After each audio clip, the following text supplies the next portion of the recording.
Hello Philippines and hello world and welcome back sa aming channel. For today's video ay sobrang excited nga kami para sa opening ng LNG gas station.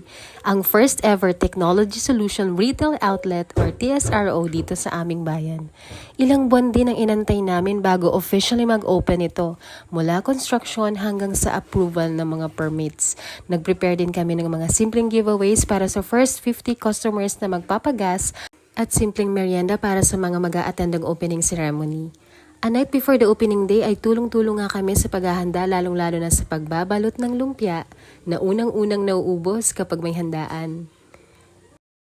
And tcharan! Opening day na! Sobra nga kaming na-overwhelmed dahil mag-aalas 7 pa lang ng umaga ay marami na ang gustong magpagas.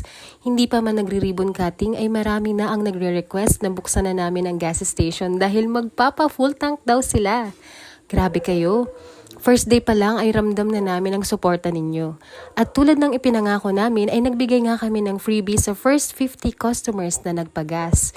Hanggang ngayon ay di pa rin kami makapaniwala na natupad na ang isa sa mga pangarap namin.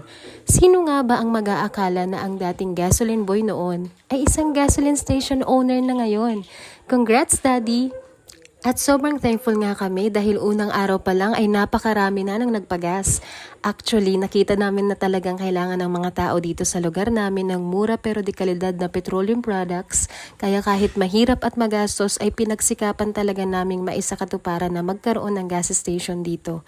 Hindi rin biro ang pinagdaanan namin para magkaroon ng ganitong munting negosyo para sa aming pamilya at sa ating mga kababayan. Nag-uumapaw ang aming kasiyahan dahil napakarami ng nagtiwala at tumangkilik sa LNG gas station kahit kakabukas pa lang nito. And this is it! Ang first ever ribbon cutting experience namin.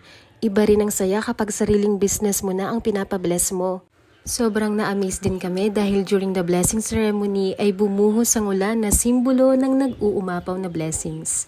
Sobrang thankful talaga kami kay Lord na ginagawang posible ang bawat tagumpay namin sa buhay, maliit man o malaki. Maraming salamat po sa lahat ng tumulong para maging matagumpay ang unang araw ng aming munting gas station. At sa lahat ng sumuporta at tumangkilik sa LNG gas station, maraming salamat po at naway patuloy niyo po kaming suportahan. Kita-kits po ulit bukas at sa mga susunod pang mga araw, buwan at taon. That's all for today's video. Thanks for watching!